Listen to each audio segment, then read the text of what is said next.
함께 보실 말씀 민수기 14장. 민수기 14장 11절부터 25절까지를 볼 건데요.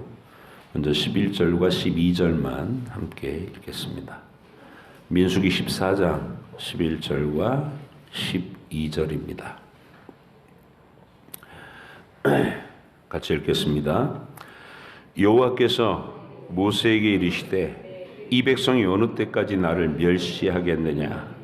내가 그들 중에 많은 이적을 행하였으나 어느 때까지 나를 믿지 않겠느냐? 내가 전염병으로 그들을 쳐서 멸하고 내게 그들보다 크고 강한 나라를 이루게 하리라. 아멘.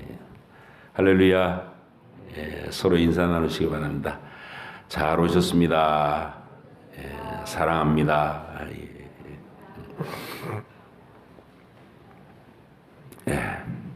인자와 긍휼이 크신 하나님, 방금 읽은 본문에서 하나님은 이 불신앙과 악한 말로 가나안 땅에 들어가기를 거절한 그 백성들의 이 죄의 크기를 본다면 전염병으로 멸망시키는 것이 마땅하다 하고 단호하게 말씀하고 계십니다.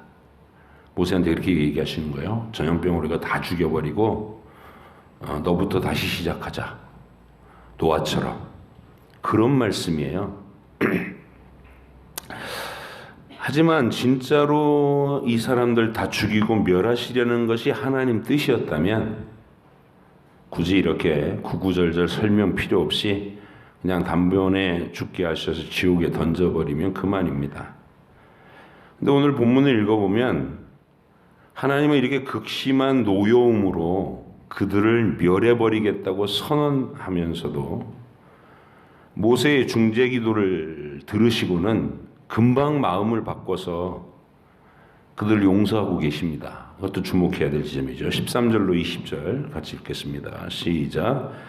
모세가 여호와께 여짜오되 애굽인 중에서 주의 능력으로 이 백성을 인도하여 내셨거늘 그리하시면 죽이시면 그들이 듣고 이 땅 거주민에게 전하리이다. 주 여호와께서 이 백성 중에 계심을 그들도 들었으니 곧 주 여호와께서 대면하여 보이시며 주의 구름이 그들 위에 섰으며 주께서 낮에는 구름 기둥 가운데서 밤에는 불 기둥 가운데서 그들 앞에 행하시는 것이니이다.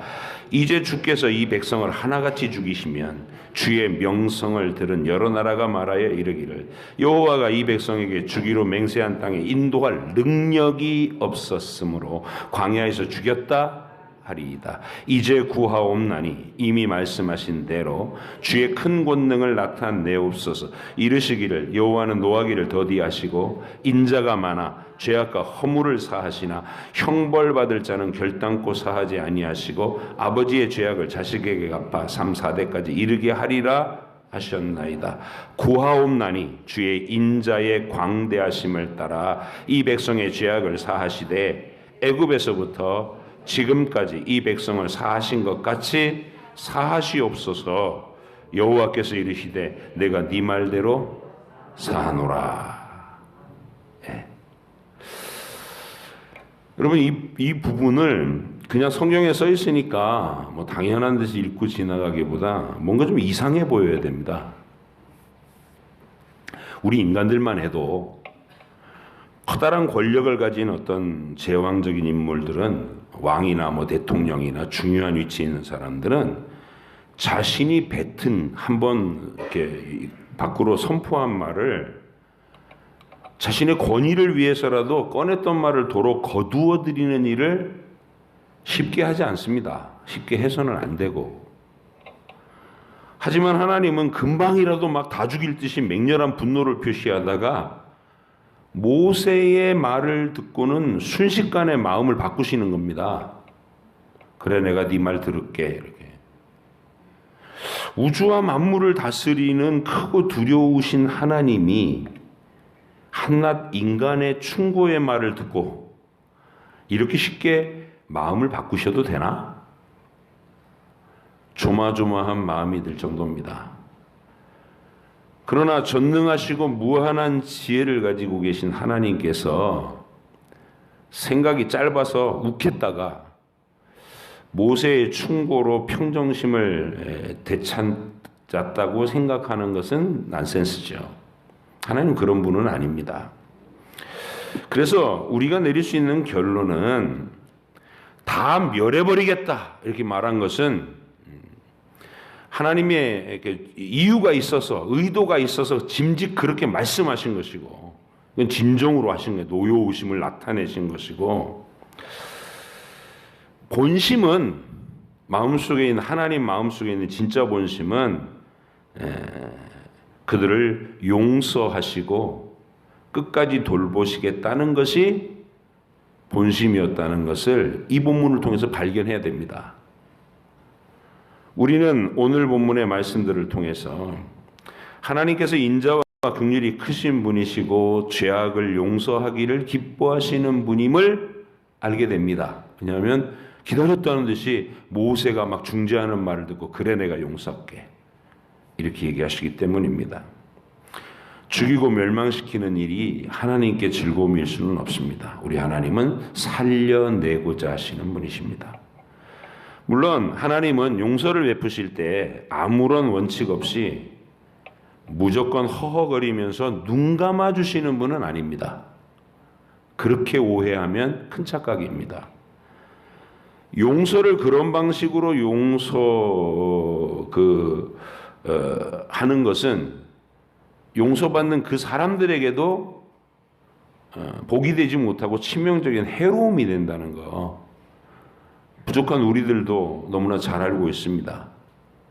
우리가 쓰는 말 중에 무골호인이라는 말 있죠. 마땅히 잘못을 꾸짖고 바로잡아줘야 될 위치에 있으면서도 아무 말도 하지 않고 하지 못하고 마냥 허허거리면서 외면에 그냥 넘어가는 사람, 회피하는 사람을 가리켜서 저 사람은 무골호인이야 멸시하는 말입니다. 아버지가 무골호인이면 한 가정의 아버지가 무골호인이면 그 가정의 자녀들은 세상에 다시 없는 망나니들이 될 위험이 농후합니다. 무골호인은 자녀들을 복되게 하지 않습니다. 나라를 다스리는 왕이 무골호인식의 통치를 하면 악인들이 판을 치는 어지러운 나라가 되고 말 겁니다. 그래서 오늘 본문에서 하나님은 무골호인으로서 용서하시는 게 아닙니다. 먼저 백성들의 그 배은망덕한 불신앙이 마땅히 다 멸망시켜야 될 만큼 중대한 죄악이라는 사실을 분명하게 선언하시는 겁니다. 다 죽여버리겠다. 전염병으로 다 멸하고 너부터 다시 시작하자. 강력하게 얘기하시는 겁니다. 그럼에도 불구하고 하나님의 마음속에 있는 불붙는 사랑의 본심은 그들을 어떻게 해서든 살리고자 하시는 간절한 마음이시기 때문에 모세에게 중재하는 역할을 맡기신 거예요. 그래서 간곡한 말로 하나님을 설득하도록 하신 겁니다. 오늘 이 자리에서 모세가 그거 잘 해냈거든요. 다 죽이겠다고 할 때 죽이시려면 저부터 지옥 보내십시오. 막 그렇게까지 하면서 몇 차례 모세가 그렇게 보호해요. 백성들을. 근데 38년 동안 광야 떠돌고 나서 이 백성들이 이제 철 좀 들었겠지 하고 기대했던 모세가 르비딤에 다시 도착했을 때 그 백성이 똑같이 자기들 부모처럼 물 갖고 원망하니까 그때는 모세가 막 머리가 뚜껑이 열렸습니다.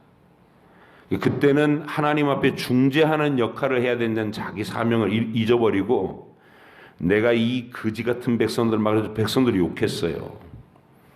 그랬더니 하나님이 곧바로 백성들에 대해 화를 내시는 게 아니라 모세에게 노를 바라십니다. 역할을 잘 못했다는 거죠. 하나님의 본심이 그거예요. 너는 이 백성을 위해서 끊임없이 중재해라. 그래서 내 분노를 가라앉히게 해라. 그게 네 역할이다. 근데 그게 모세의 역할이 아니라 원래는 하나님의 영원하신 아들이 맡을 역할을 미리 보여준 예표라는 겁니다. 모세가 그 역할을 잘 해냈을 때 하나님은 그러면 용서하겠다 바로 선언해 주시는 겁니다. 하지만 용서를 선언하신 후에도 여전히 그들의 죄와 악의 문제를 그냥 눈 감고 넘어가겠다고 하시는 것은 아닙니다. 재차 말씀하시는 내용이 이어지는 본문입니다. 21절로 23절 같이 읽겠습니다. 시작. 그러나 진실로 내가 살아있는 것과 여호와의 영광이 온 세계에 충만할 것을 두고 맹세하노니 내 영광과 애굽과 광야에서 행한 내 이적을 보고서도 이같이 10번이나 나를 시험하고 내 목소리를 청종하지 아니한 그 사람들은 내가 그들의 조상들에게 맹세한 땅을 결단코 보지 못할 것이요 또 나를 멸시하는 사람은 한 사람도 그것을 보지 못하리라. 하나님은 불신앙과 불순종으로 반역한 자들은 단 한 사람도 약속하신 땅에 들어갈 수 없다라고 선언하시는 겁니다. 하나님의 영원한 천국에 믿음과 순종이 없는 자는 결코 들어갈 수 없다는 강력한 교훈을 역사적 사건에다가 새겨놓으신 겁니다. 못 들어간다. 믿음을 가지고 순종하는 사람이 들어가는 땅이다. 물론 그렇다고 해서 눈에 보이는 가나안 땅에 못 들어간 이 가나안 1세대들이 광야에서 다 차례로 죽었다고 해서 그들이 다 지옥 갔다는 말은 아니라고 말씀드렸습니다. 그들은 그 광야를 떠돌면서 자신들의 가데스 바네아에서 저질렀던 불신앙과 불순종이 얼마나 어리석은 것이며 고달픈 결과를 빚어내는지를 광야 생활을 통해 매일매일 뼈저리게 경험하면서 진심으로 뉘우치고 회개해서 가나안 땅에는 눈에 보이는 가나안 땅에는 못 들어갔지만 영원한 천국에 들어가는 것만큼은 실패되지 않도록 하나님이 기회를 주신 겁니다. 우리는 광야에서 고생하게 하신 그 모든 여정도 하나님의 특별한 사랑의 표현이라는 점을 그들을 단 한 사람도 지옥으로 보내지 않기 위해서 기회를 주셨던 하나님의 자비로우신 사건이었다는 것, 과정이었다는 것, 시간이었다는 것 분명히 기억해야 할 것입니다. 하나님은 갈렙의 신앙 고백을 안식의 땅으로 들어갈 수 있는 믿음의 모범 사례로 제시해 주시면서 비록 눈에 보이는 가나안 땅에는 너희가 못 들어가게 됐지만 천국에 갈 수, 하늘에 있는 그 본향에는 다 들어갈 수 있도록 이 갈렙의 신앙을 모범 사례로 삼아서 너희가 회개하고 다시 회복하도록 해라 하고 기회를 주신 겁니다. 24절 25절 시작. 그러나 내 종 갈렙은 그 마음이 그들과 달라서 나를 온전히 따랐은즉 그가 갔던 땅으로 내가 그를 인도하여 드리리니 그의 자손이 그 땅을 차지하리라. 아말렉인과 가나안이 골짜기에 거주하느니 너희는 내일 돌이켜 홍해 길을 따라 광야로 들어갈지니라. 그랬어요. 우리는 이 장면에 대한 성령님이 주신 모범 설교를 가지고 있습니다. 민수기 가데스 바네아 사건, 그들이 불순종하고 불평하고 하나님의 약속의 땅을 악평하다가 그 땅에 못 들어가게 된 그 사건을 가지고 성령께서 히브리서의 기록자를 시켜가지고 하게 한 모범 설교를 알고 있어요. 히브리서 4장이 그 설교입니다. 제가 왜 이런 기조로 설교를 하는지 여러분이 히브리서 4장을 통째로 읽어보면 아시게 될 건데 그 중요한 장면이니까 한번 같이 읽어보고 지나가도록 하겠습니다.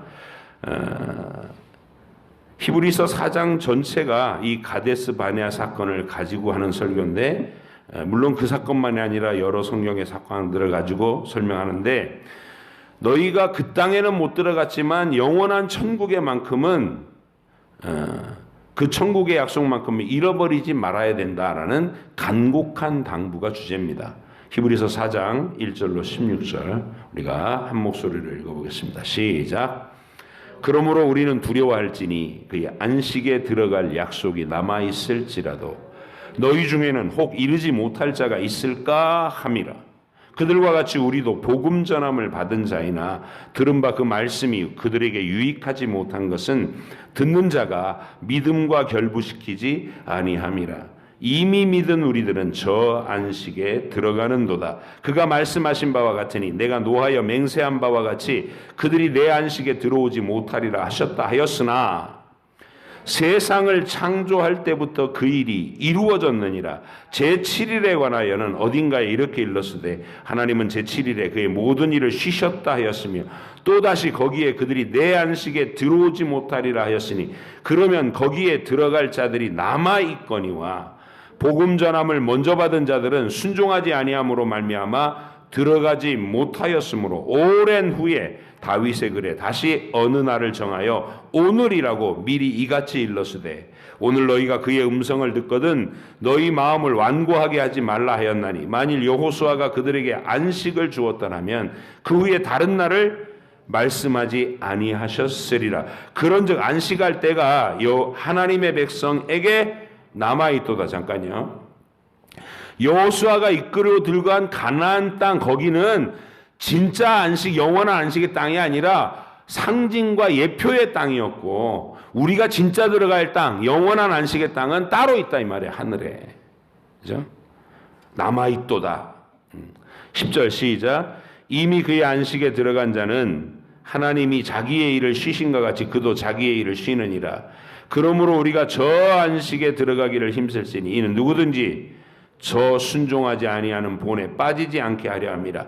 하나님의 말씀은 살아있고 활력이 있어 좌우의 날선 어떤 검보다도 예리하여 혼과 영과 및 관절과 골수를 찔러 쪼개기까지 하며 또 마음의 생각과 뜻을 판단하나니 지으신 것이 하나도 그 앞에 나타나지 않음이 없고 우리의 결사를 받으시리에 눈앞에 만물이 벌거벗은 것 같이 드러나느니라. 그러므로 우리에게 큰 대제사장이 계시니 승천하시니 곧 하나님의 아들 예수시라. 우리가 믿는 도리를 굳게 잡을지어다. 우리에게 있는 대제사장은 우리의 연약함을 동정하지 못하시리가 아니요 모든 일에 우리와 똑같이 시험을 받으신 이로되 죄는 없으시니라. 그러므로 우리는 긍휼하심을 받고 때를 따라 돕는 은혜를 얻기 위하여 은혜의 보좌 앞에 담대히 나아갈 것이니라. 네. 조금 어려운 대목도 있고 그렇지만 전체적인 기조는 제가 설명해드린 내용과 같은 거예요. 여호수아가 이끈 그 안식에 들어가지 못하는 것은 그냥 상징과 예표의 일이었다는 것이고 진짜 안식은 하늘에 있는 것이라서 훗날 다윗이 다시 오늘이라는 날을 정해서 예언으로 너희가 주의 음성을 듣거든 불신앙으로 완고해지지 말고 믿음과 순종으로 너희 인생을 살아서 진짜 하늘 안식에는 꼭 들어가야 한다라고 말하고 있는 것입니다. 그리고 그 주의 음성이라는 것이 영원하고 유일하신 대제사장이신 예수님이라고 선언해주고 있는 거예요. 여러분, 모세가 이 출애굽 시대를 이끌고 있던 오늘 우리가 본문으로 계속 살펴보고 있는 민수기 현장에도 그 우리가 부르는 그 예수님이 안 계신 게 아니었어요. 거기도 계셨어요.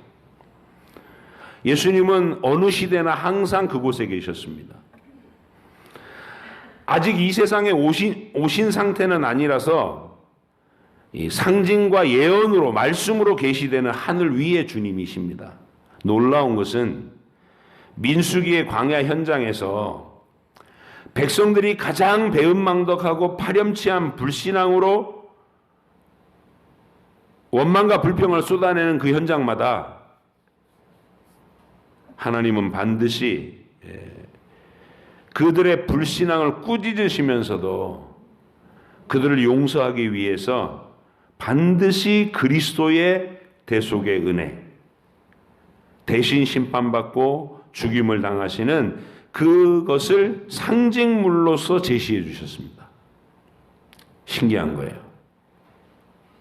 죽어야 마땅한 자리입니다. 가데스 바네아도 그렇고, 먹을 거 갖고 불평할 때도 그랬고, 물 갖고 불평할 때도 그랬고, 죽어야 마땅할 자리입니다. 근데 그때마다 주님은 너희들은 다 진멸해버리겠다 이렇게 선언하면서도 정작 그 진멸을, 그 분노를 그들에게 쏟아버리지 않고 그리스도의 상징에게 쏟는 겁니다. 가장 대표적인 상징이 모세가 지팡이로 들이치자 쪼개지면서 생수를 강같이 내주었던 그 반석, 바위와 장대 끝에 매달게 하셨던 놋뱀이 가장 직접적인 상징입니다. 이 두 가지 상징 모두 백성들이 불신앙과 악한 말로 원망하고 불평할 때 진노하신 하나님께서 그들을 죽이는 대신에 그리스도에게 대신 그 진노를 쏟으시고 그들을 용서하시는 것을 나타내 준 상징입니다. 여러분 이걸 잘 들여다보셔야 돼요. 출애굽기와 민수기에 기록되어 있는 사건 자체는 설명이 너무나 또 본문이 길어져서 다 인용하기는 어렵고, 그 사건을 짧은 문장으로 자신의 죽음과 연결시켰던 예수님의 설명을 들어보면 우리가 이해할 수 있습니다. 제가 읽어드릴 테니까 들어보세요. 요한복음 3장 13절로 16절. 하늘에서 내려온 자, 곧 인자 외에는 하늘에 올라간 자가 없느니라. 예수님 자신 얘기하는 거예요. 모세가 광야에서 뱀을 든 것 같이 인자도 들려야 하리니, 나도 들려야 하리니, 이는 그를 믿는 자마다 영생을 얻게 하려 하심이라. 하나님이 세상을 이처럼 사랑하사 독생자를 주셨으니 이는 그를 믿는 자마다 멸망하지 않고 영생을 얻게 하려 하심이라.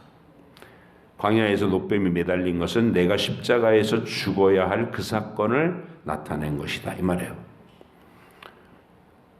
백성들이 다 죽어야 될 악독한 말을 할 때 하나님은 그들을 죽이는 대신 예수님을 십자가에 못 박고 죽이는 그 사건을 보여주셨다, 예언으로.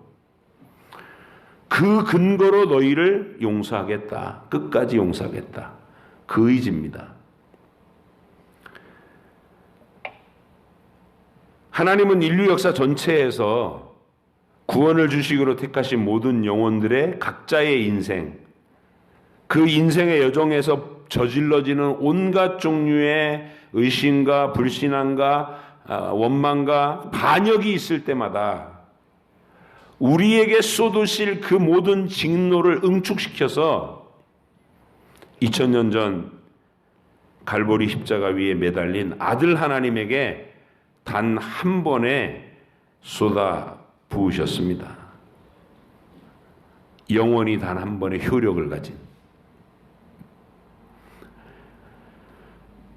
쪼개진 반석도 똑같아요. 바울은 그 바위를 그리스도라고 부르고 있다는 점을 주목하셔야 됩니다. 고린도전서 10장 1절로 4절에 이렇게 되어 있습니다. 형제들아, 나는 너희가 알지 못하기를 원하지 아니하노니 우리 조상들이 다 구름 아래에 있고 바다 가운데 지나며 모세에게 속하여 다 구름과 바다에서 세례를 받고, 지금 민수기 본문에 그 사건 얘기하는 거죠. 다 같은 신령한 음식을 먹으며, 만나 먹은 거, 다 같은 신령한 음료를 마셨으니 이는 그들을 따르는 신령한 반석으로부터 마셨음에 그 반석은 곧 그리스도시니라. 백성들이 르비딤이라는 곳에서 물이 없다면서 우리를 다 광야에서 목말라 죽게 하려고 애굽에서 꼬셔냈냐고 하나님을 악하게 원망하는 그 백성이, 불평을 쏟아낼 때 하나님은 그들에게 진노를 쏟으시는 대신 모세에게 이런 명령을 내리십니다. 출애굽기 17장 6절에 있는 말씀에 내가 호렙산에 있는 그 반석 위 거기서 네 앞에 서리니 너는 그 반석을 치라. 그것에서 물이 나오리니 백성이 마시리라. 모세가 이스라엘 장로들의 목전에서 그대로 행하니라. 내가 바위 위에 설 테니 내 지팡이로 그 반석을 치라고 모세에게 말씀하신 그 여호와 하나님을 바울은 그리스도셨다고 설명해 주고 계신 겁니다. 반석은 곧 그리스도라. 자신이 매를 맞고 고난을 받아 쪼개지면서 택하신 죄인들에게 그 배은망덕하는 일을 계속 하고 있는 광야의 백성들에게 목마르지 않는 생수를 제공하는 희생의 사랑, 그게 광야의 반석이라는 상징에다가 미리 새겨놓고 보여주셨다 그 말입니다. 이처럼 성자 하나님은 태초부터 종말까지 인류 역사의 어느 시대든지 구원을 주시기로 작정된 사람들의 인생에서 저질러지는 모든 허물과 악한 죄들을 용서해 주시기 위해서 희생 제물로 예고되셨고, 지금으로부터 2000년 전 인류 종말의 시점에서 세상에 오셔서 영원히 단 한 번의 희생으로 효력이 있는 그 제사로 화목 제물을 드리도록 하셨습니다. 그 화목 제사의 2000년 전 십자가의 그 화목 제사의 효력은 각 시대에 어느 시대에 태어났든지 간에 택하심을 받은 사람들의 일평생 동안 그들의 인생길에서 드러나는 모든 허물과 죄를 씻어주시면서 그들 중에 단 한 영혼도 버림받지 않고, 택하신 영혼들은, 하나님이 아심받은 그 영혼들은 단 한 영혼도 버림받지 않고 다 영원한 약속의 땅에는 분명히 들어갈 때까지 끝까지 보살피겠다는 것입니다. 이게 민수기의 상징이에요. 이런 사랑을 펼치시는 분이 우리가 여호와라고 부르는 삼위일체 하나님이십니다. 여러분의 인생길은 저나 여러분이나 이 세상에 존재했던 어떤 그리스도인들도 마찬가지예요. 우리가 사사기를 봐도 그렇고 다윗의 인생을 봐도 그렇고 솔로몬부터 열왕의 역사를 봐도 그렇고 온전한 사람이 없어요. 다 허물과 죄로 점철되어 있는 인생을 삽니다. 때로는 정말 죽어마땅한 죄로 하나님 앞에 누를 끼치는 인생을 살 때도 있습니다.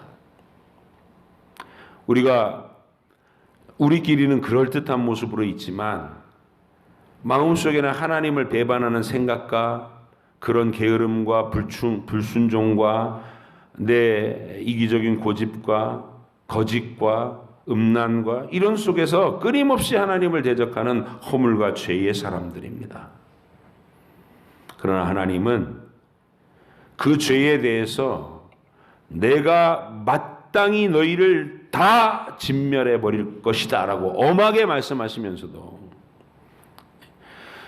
마땅히 죽일지니라, 반드시 죽일지니라 이렇게 말씀하시는 거예요. 말씀은 계속해서 여러분 마음의 양심에 또는 성령님이 너는 죽어 마땅한 자다 이런 느낌을 주실 때 네 하나님 하고 엎드리셔야 됩니다. 그리고 그 다음 장면을 보시면 하나님은 그 진노를 내게 쏟으시는 것이 아니라 반석이신 그리스도께, 장대 끝에 매달린 노뱀으로 형상화시킨 십자가의 예수님에게 다 퍼부어 버리신다는 것입니다. 끝까지 책임지시겠다는 거예요. 인생길에서. 그리고 주님은 우리를 격려하십니다. 여호수아와 갈렙이 도달한 그 믿음, 고백하는 그 신앙 고백에 너도 도달할 수 있도록 내가 기회로 주는 매일매일을 통해 또 도전하고 또 도전해서 마침내 네가 네 살아있는 인생 동안 여호수아와 갈렙처럼 이야기할 수 있는, 고백할 수 있는 신자로 되어서 내 천국으로 올라오너라. 그렇게 기회를 주고 있는 것이 지금 우리가 살아가고 있는 인생이라는 뜻입니다.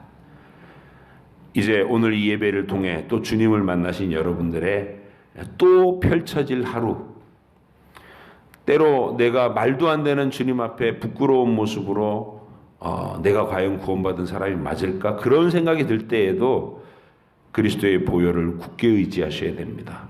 그리고 하나님이 나를 포기하지 않는 것처럼 나도 내 자신을 포기하지 않고 다윗처럼 또 자백하고 일어서려고 몸부림쳐야 됩니다.